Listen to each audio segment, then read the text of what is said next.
All right, good morning, everybody. Hope you all had a good weekend. So we left off a little over halfway through this chapter. I mentioned Friday, I guess it was, I mentioned a little bit about the proteins that we see on the surfaces of cells. There's all sorts of different potentials that we think of, like kind of molecular fingerprints that allow our cells to know these are our own cells. There are also potentials when we think about other stuff that allows for recognition that it is different and potentially warrants some sort of defenses to be mounted. The MHC ones, it stands for Major Histocompatibility Complex. It's a mouthful. It is a class of proteins that we can see on the surface within our bodies on all of our nucleated cells. So the red blood cells lack this, but basically everything else has it. That's important in a couple of aspects. It's important when we think about blood transfusions. The fact that the red cells lack that means that we've got the ability to donate blood to individuals that aren't identical twins, basically. Otherwise, we'd have some serious reactions, right?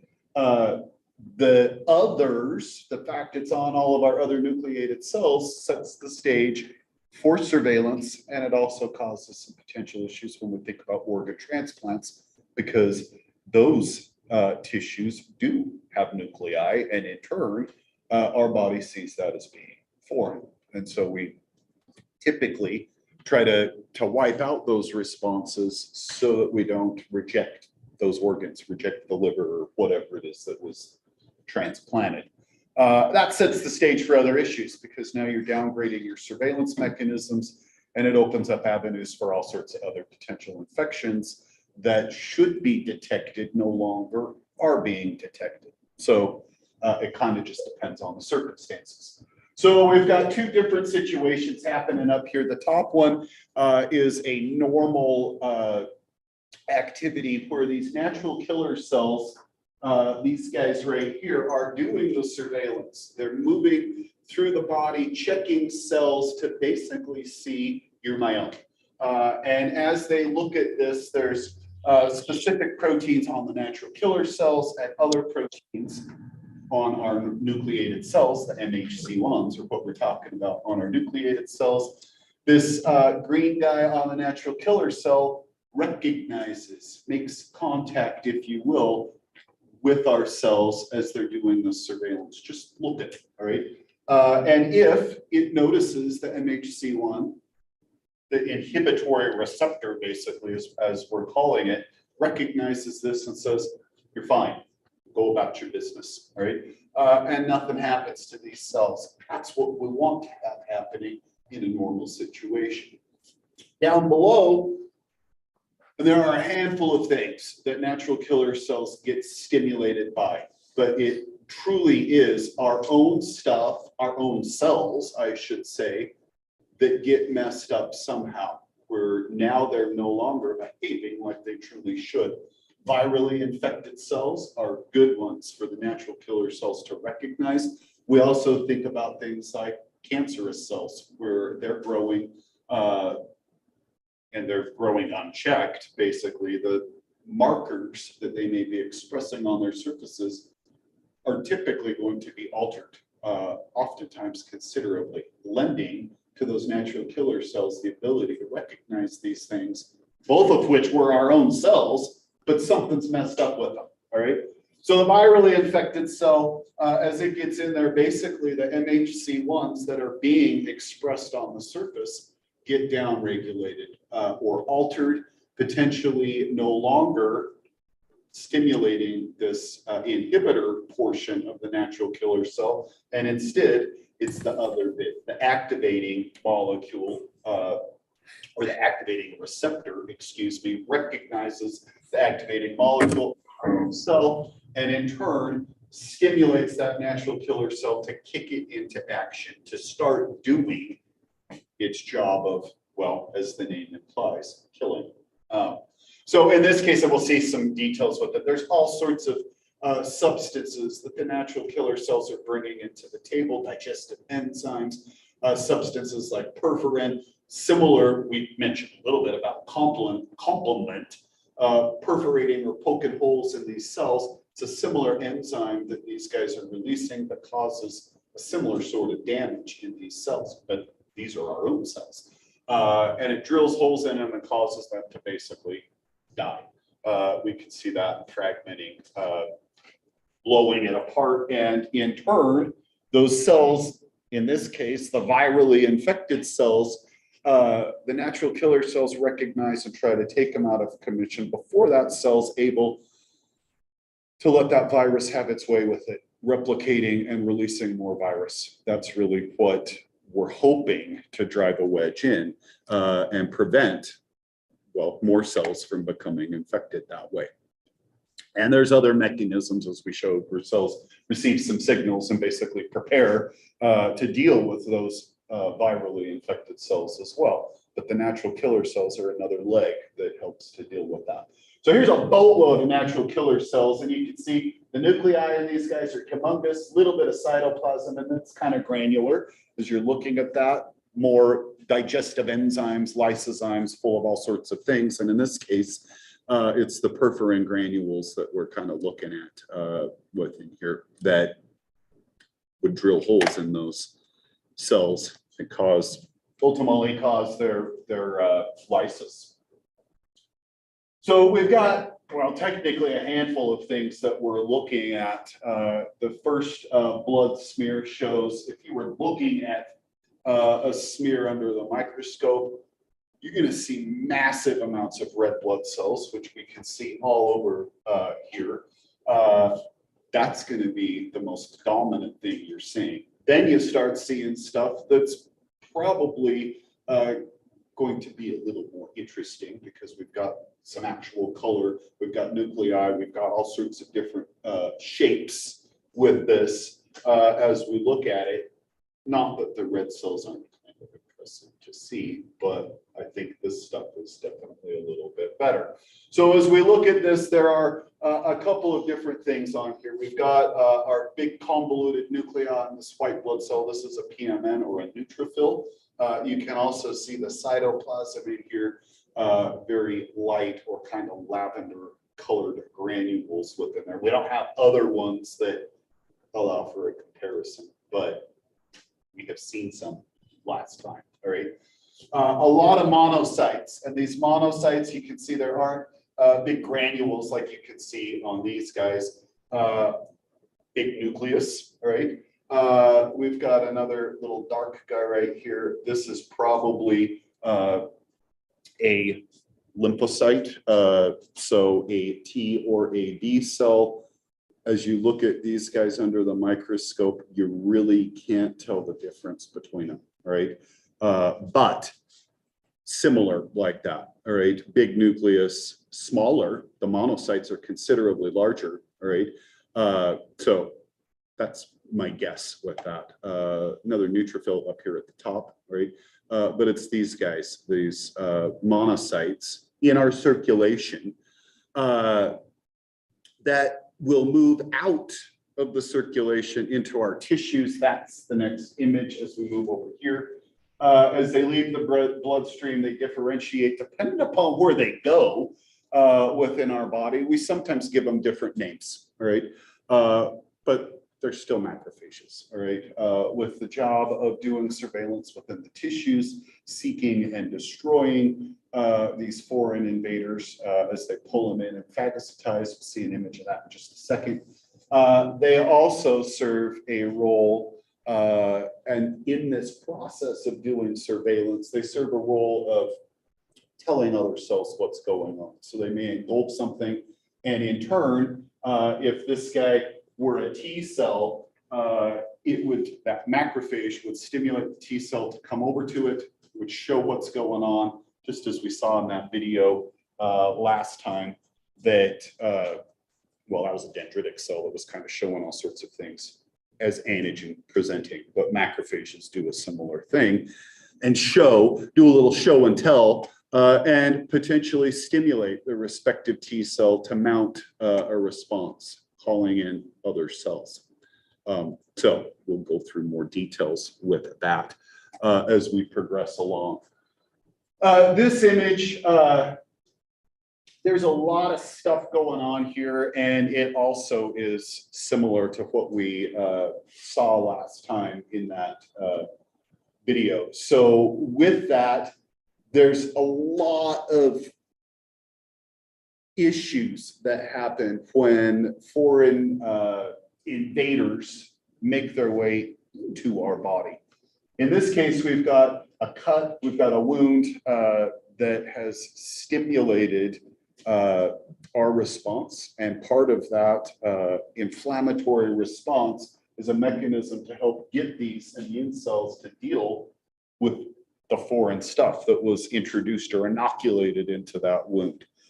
Oftentimes we think of things, just skin bacteria making their way in there, but it could be other stuff potentially on, you know, the nail or whatever it is that has made its way into your body. The rose bush with the sporothrix on it that gives you rose gardener's disease, then this would be a little more of a detail within that if we were thinking it. So there's lots of stuff happening here, and these images are rather blurry. The text, if you're looking at that, it's not. One that, you know, I try to go through and delete and insert better images, but this one it's slipped through. It matters not. So we've got our wound, we've inoculated organisms in, we've got foreign invaders, and as this happens, the first responder, this big purplish macrophage in there within the tissue, sees this and recognizes, we got a problem here, and starts releasing cytokines. Remember these chemical signals, these beacons that basically are stimulating other cells. They pick up these messages and say, something's happened here, we need to respond. So boatloads of cytokines get released from these macrophages, stimulating cells to come in and also enhancing an inflammatory response. That helps to stimulate more cells. And it also, as we move through here, well, that's a lot of the ideas, the stimulation with this inflammation. So as these signals are being released from the macrophages within our circulation, some of these cells, like neutrophils, especially neutrophils, pick up these signals and they move from the circulation by a process called diapedesis. They move through the vessels and into the tissues. The fate of the macrophage, or not macrophage, the neutrophil is basically going to show up and destroy whatever it's coming in contact with and destroy itself at the same time, right? So they, you know, lots of times when we think about these situations, you see often some pus, and a lot of the pus is going to be dead neutrophils that have taken one for the team. You've also got your bad guys that we've killed as well, but a lot of it are the neutrophils. So they show up, they start dealing with this, trying to kill off all of these organisms. More messages are sent by these cells, stimulating more of them to come in and respond and mop it up. There's other stuff happening, and potentially, you know, this could be a platelet, very small, smaller than all of these other true cells. The platelets also, you know, we've got this wound, we've got some blood loss. Platelets will show up and they will stimulate the healing process. Growth factors are released. And, you know, we're not sitting in biology class, but as this happens, as these growth factors get released, wherever those cells that are neighboring this wound, wherever they were at within their cell cycle, it's basically stimulating these cells. It's like, if you don't have all your stuff, hurry, go to the grocery store, get it. We got to replicate. We need to kick this into overdrive. And so they quickly get these cells to start moving through this process of the cell cycle, synthesizing their DNA or replicating it, and generating new cells to come in and try to deal with this damage. So platelets play a huge role in the after effects, truly trying to deal with these issues, but they also bring in with other messages more of an inflammatory response to get more things coming into the mix. Fibrin clots start to form to wall off this, and the repair process kicks into gear. All the while underneath, these guys are destroying and mopping up all of the garbage after the fact, which is pretty impressive, I think. So we're looking at some white blood cells, and just like how our cells, our nucleated cells, have some of these fingerprints on them, all right? You know, and really our red cells have some other stuff. It's just not MHC ones. That ultimately is why we've got different blood types and compatibility issues with that. But not thinking about that stuff, all right? If this was whatever, it just says a phagocytic cell, so this could be a macrophage. These cells have specific receptors on them that lend to their surveillance as they are trying to look at all of these cells as they're moving through the body. If they see something different, they can mount a response accordingly. So the receptors that we see on these phagocytic cells are called PRRs, or pattern recognition receptors. And the microbes have some other stuff. I mentioned a second ago these fingerprints. We've got some microbes have other types of fingerprints, things that we can recognize as not our fingerprint. These are pathogen-associated molecular patterns, or PAMPs, right? So the phagocytic cells are doing surveillance, trying to find these specific signatures or fingerprints, and they know this isn't our stuff. We need to deal with it, right? There shouldn't be microbes in this, wherever we're at, right? So it depends on the circumstances, depends on the pathogen as far as how it might be stimulating these immune cells in the first place. There are also potentials as we progress through here where we may be able to evade some of these responses, hiding ourselves so we go undetected. And that lends to disease. So a couple of different receptors up here, the lipopeptide receptor, as we look at this, stuff like lipopolysaccharide, the outer membrane in gram-negative bacteria recognized by these specific receptors.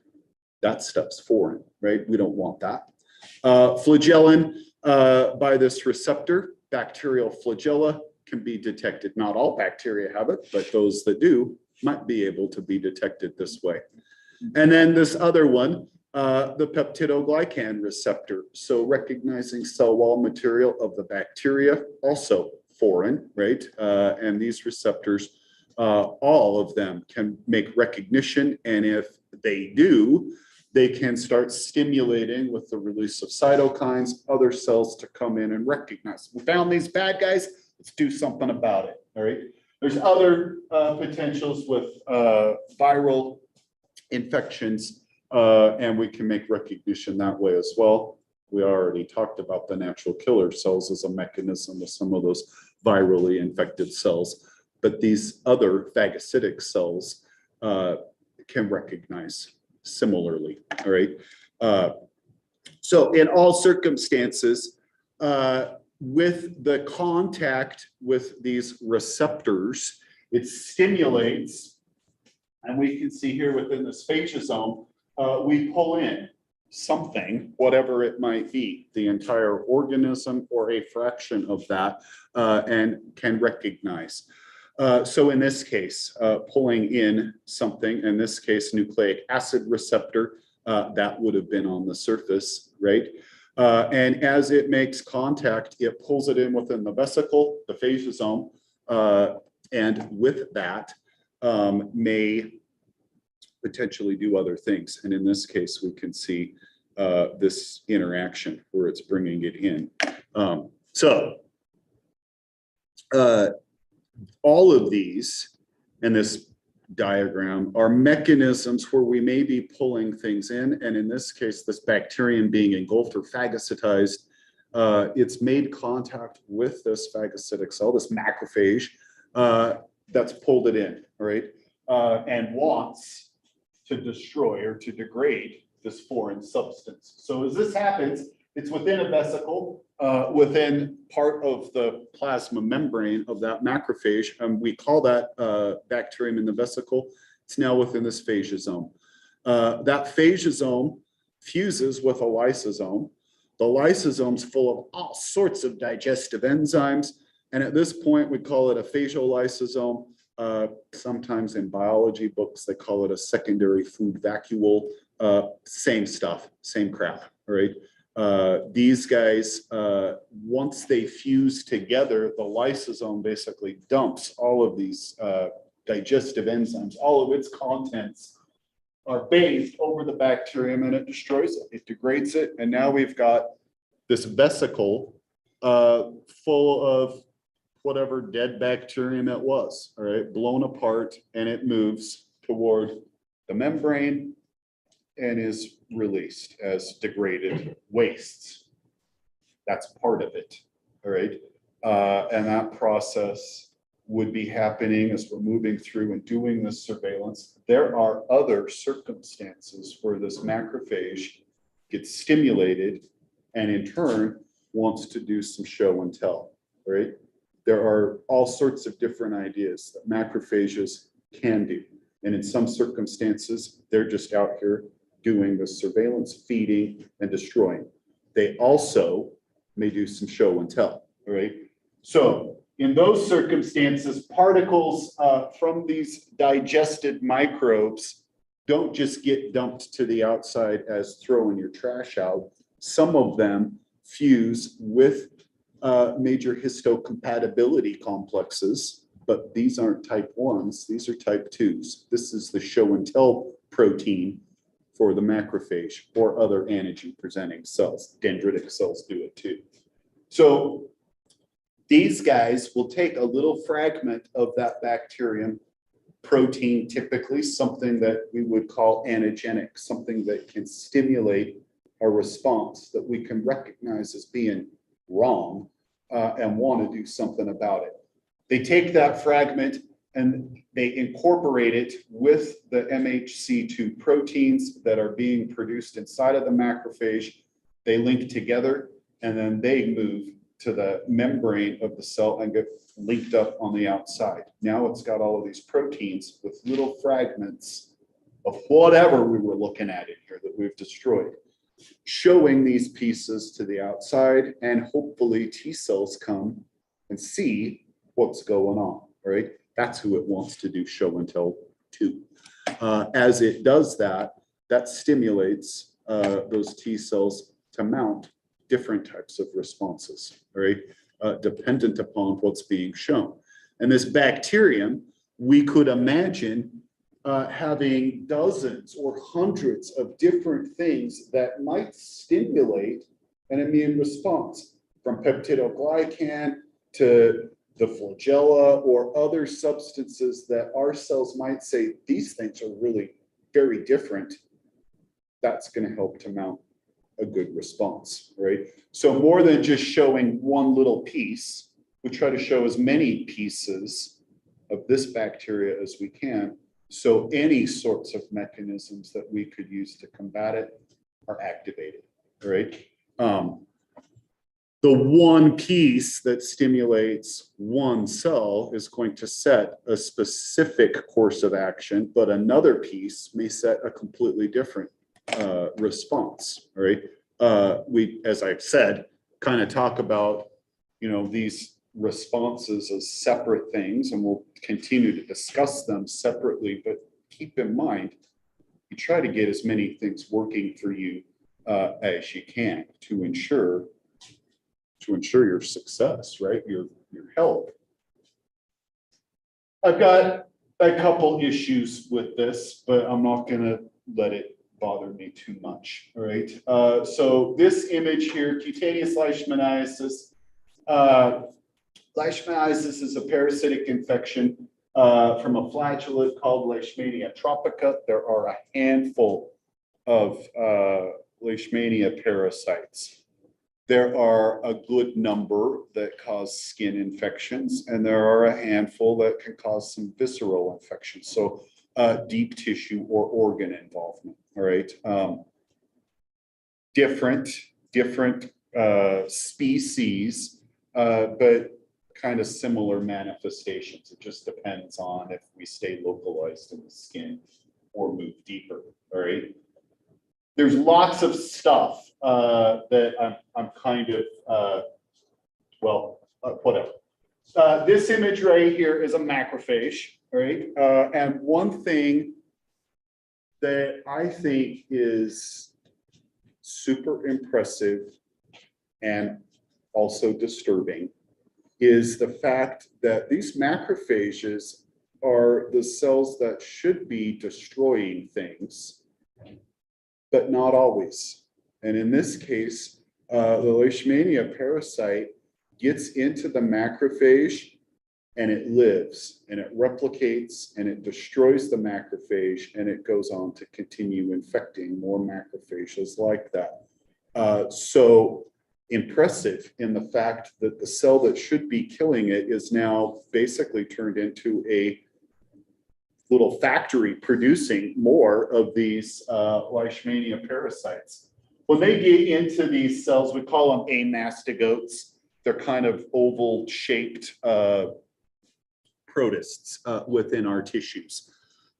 We say flagellated, but these amastigote forms are not really flagellated. It's a little bump of where that flagella was, but in different steps in their life cycle, they definitely do have flagella. So it's just a progression through there. That's beside the point, all right? So this is the macrophage, this gigantic guy, its nucleus, and all of these other nucleated things inside of it are the amastigotes that have infected it, but it's unable to destroy it, all right? And there are handfuls of things that are happening inside of the macrophage that prevent that. We're not going to go through details with that, but they basically just keep it from being able to destroy it, all right? So numerous issues with that, all right? The issue that I have up above with this, it is definitely Leishmaniasis, but I think really what we're looking at with this image might be something slightly different, all right? And I didn't go through great details in this text to see all of what's up, but just seeing this guy's face makes me think he doesn't really have cutaneous leishmaniasis. What he has is visceral leishmaniasis. He would have had all sorts of other issues. He would have probably had a very distended abdomen with enlarged spleen and liver. He would have had other issues, not skin issues, all right? And then he starts getting some treatment, and oftentimes with stuff like fungal infections or protozoal infections, these guys are eukaryotic. It takes a super long time to treat this, and the drugs, they do a number on your body as well, all right? There's definitely issues and side effects, right? So what this makes me think, and why it makes me think this, there is a manifestation that you can see on your skin as a result of the visceral form when you don't take your drugs properly. So you either think that you're feeling better, like you might do with antibiotics, and you quit taking them, right? Or you don't take an adequate dosage, right?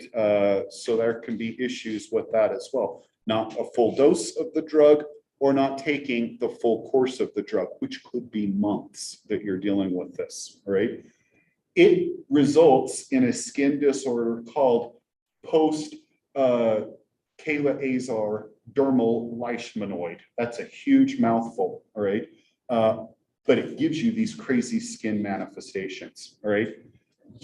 I could be completely wrong, right? And it could just be the skin manifestation, but it really looks like the other issues, all right?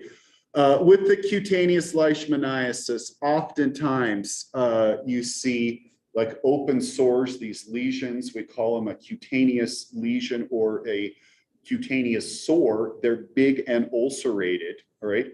These don't look like that. This, again, looks like the dermal leishmanoid, all right? There are other bits, that, other species that will form a mucocutaneous, but it also is more kind of open wound, not, you know, these growths, which is really what's making me think it's different, all right?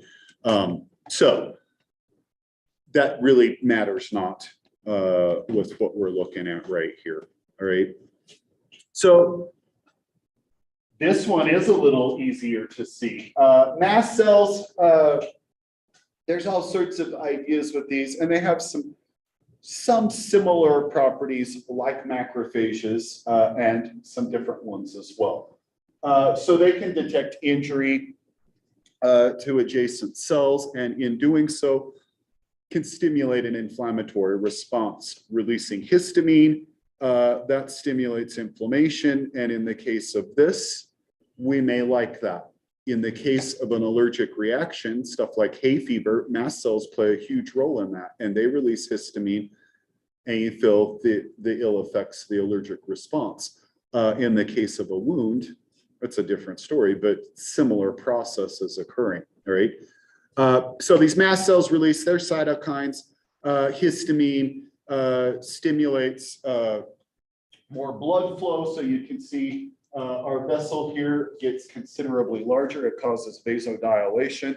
That gets more blood moving and hopefully gets the troops shipping in. Yes? So if you were on antihistamines for like an allergy, would it affect this process with the histamine release?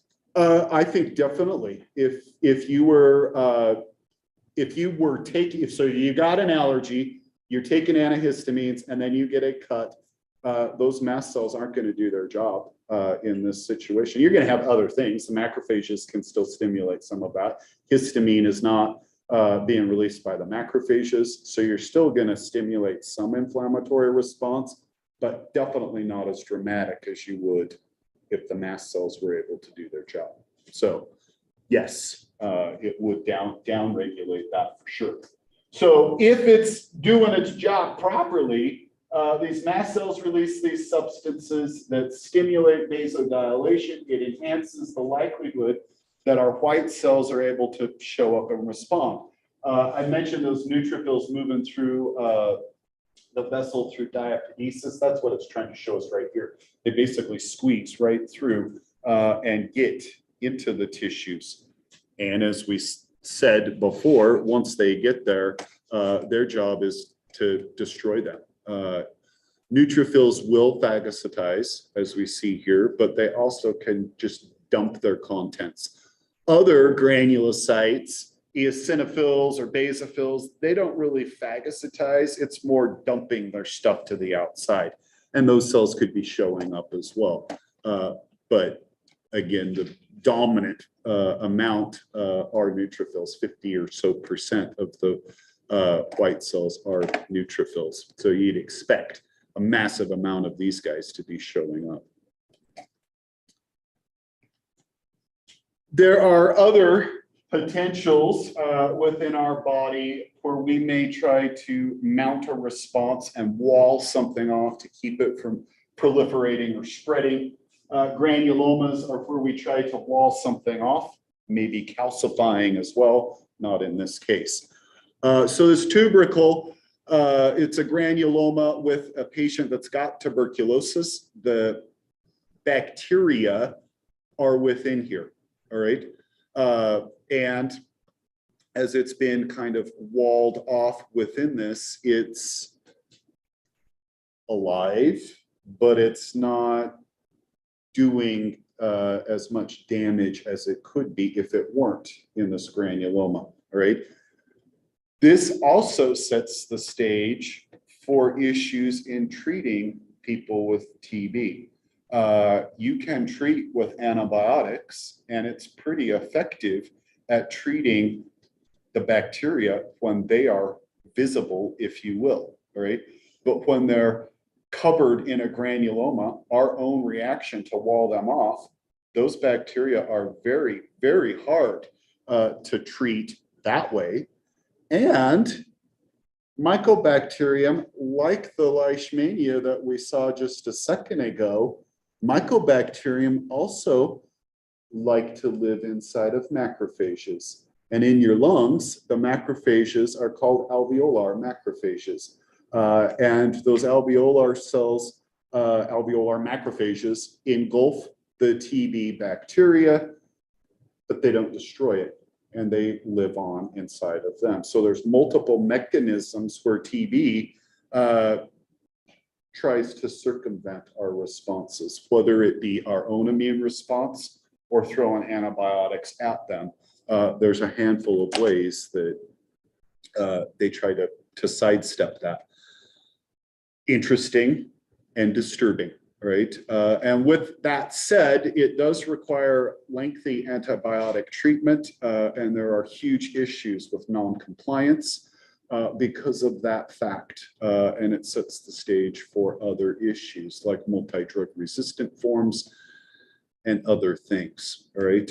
In the United States, it is a concern, but it's not something that is a major concern. If you were to go elsewhere, it is definitely a concern. And, you know, there's like 1.5 billion people infected with TB on this planet, and that is disturbing, right? Some of which, again, multi-drug resistant, all right? This image, this elephantiasis or chronic edema, it's the result of filariasis. So we're looking at, there's a handful of different nematode worms, so roundworms, that can cause these infections, right? Wucheria bancroftii is a good one for this. I can't say 100% that that's what we're looking at, but it likely is, right? The issues with this, and in this case, unfortunately, this individual, both limbs appear to be infected or impacted. Oftentimes, it might just be one that you see, right? And, you know, I don't want to make light of this, but almost every time I see images of this, the individual is wearing some sort of flip-flop or sandal, which makes sense. How the hell are you going to wear a shoe? And smoking, right? Because that's what you got to do, right? I mean, what are you going to do, right? I can hardly even walk. I'm just going to sit here and smoke some cigarettes. Forget about it, right? Lots of images that I have seen almost always look just like that, right? Somebody sitting there in their flip-flops smoking, right? Has nothing to do with it, all right? But that's typically what I see.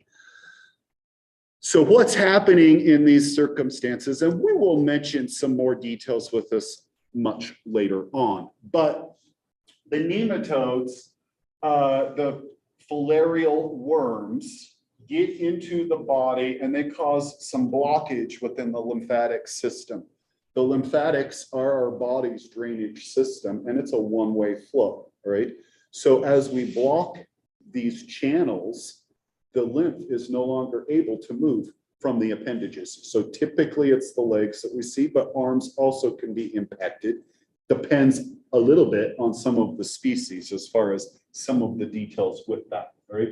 So the lymph flows down, or basically the fluid coming out into the tissues that should be moving back into the lymph is not able to flow back out of there. And so it all just accumulates, right?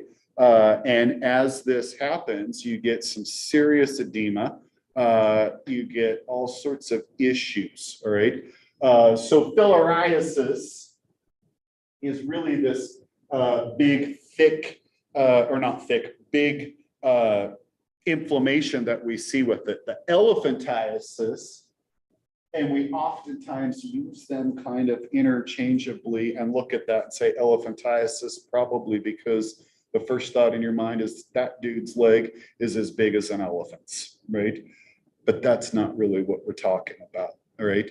Elephantiasis is a very thick, rough thickening of the skin. And if you have seen the skin of an elephant, it resembles that, not the big honking leg, all right?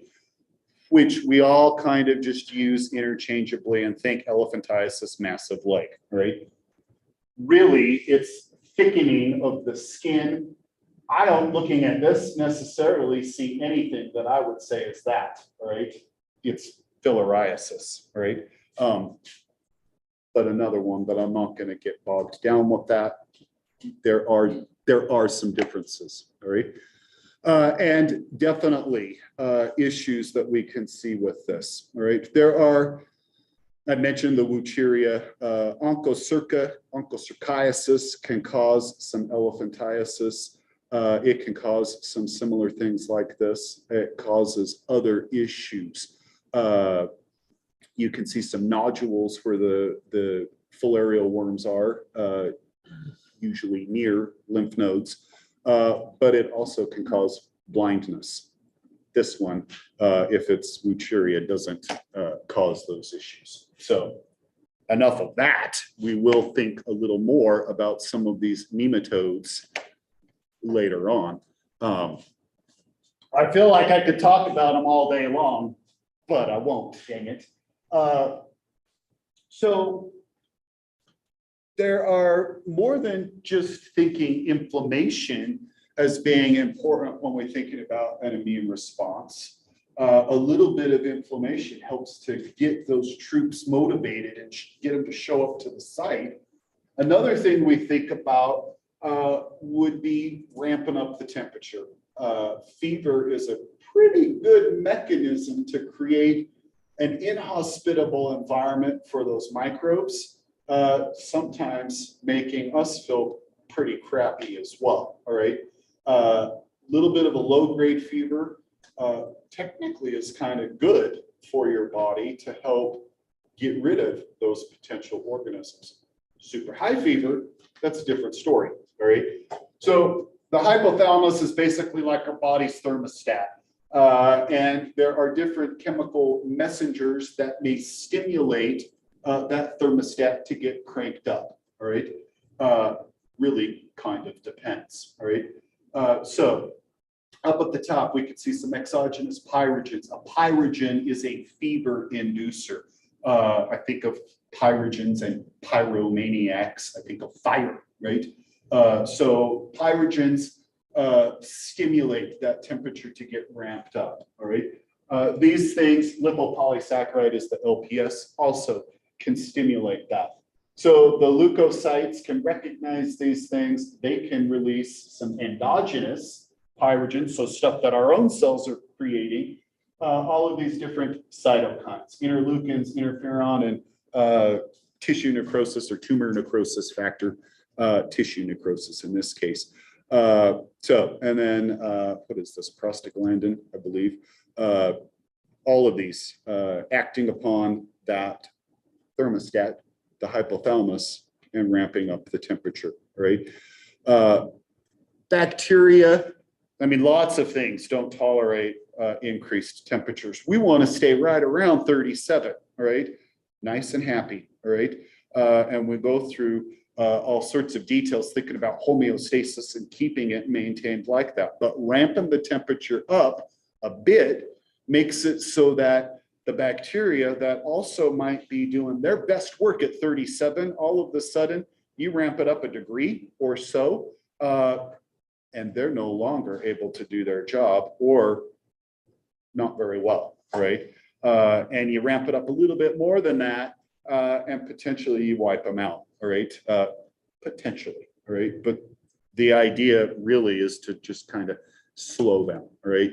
I wouldn't think of the hypothalamus being the mechanism that we just turn that temperature up as high as we go and we just cook them all out of there, right? That's not really going to happen, but it makes it so that they're not as able to do their job as well if it was right at their optimal temperature, right?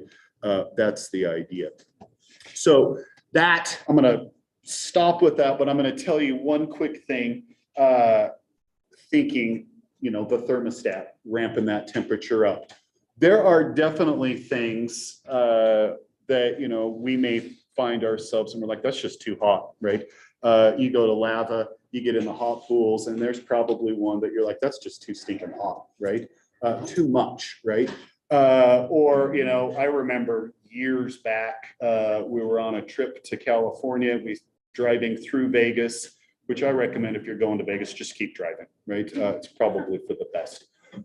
We stopped to get gas, and as soon as I got out, it was like an oven, right? And I'm just like, holy cow, too hot, almost 120, right? Too hot, right? So I was lecturing in the plant science building, the greenhouse, but it was a little lab, right? I'm not in a greenhouse, right? And it was the middle of winter. You kind of want it to be warm, right? And I opened up the door to start teaching, and it was like I opened the oven door. I just felt the heat hit me. It felt like stepping out of the van in Vegas, right? I'm like, this is too much, right? So super hot. I open up some of the windows, hoping that maybe I can get it to cool down a little bit. Students start rolling into class, and just seeing the look on their faces as the heat hits them walking through the door was priceless. Everyone's just like, man, it's cooking hot in here. I get going with lecture. I turn the projector on. Not 2 minutes into lecture, I hear some beeping, and I look over, and there's a little thing counting down, and I look up at my projector, and the lights are all blinking on it, and it says overheating, shutting off, right? And I'm like, what the heck? How hot does it have to be for a projector to overheat, right? So I decide if the projector shuts off because it's too hot, maybe we should just be done with lecture, right? Maybe it's too hot. So I left, and I told the office. They got the heating and ventilation guy, the HVAC guy in there to work on it. And I saw him in the office shortly after that. And apparently there's all sorts of mechanisms that by air will open flaps or close flaps, allowing heat to come in or out. Whatever it is, this thing was left open and it wouldn't shut off. So when he got in there, and I had the windows open, right? When he got in there to deal with stuff, it was 120 degrees in there. That's hot enough to shut your projector off. That's a fever, right? And it drove us all out of the classroom, right? We're like, we're done, right? That's what you want in this circumstance, right? Not to lecture with, right? Okay, guys, have a great day.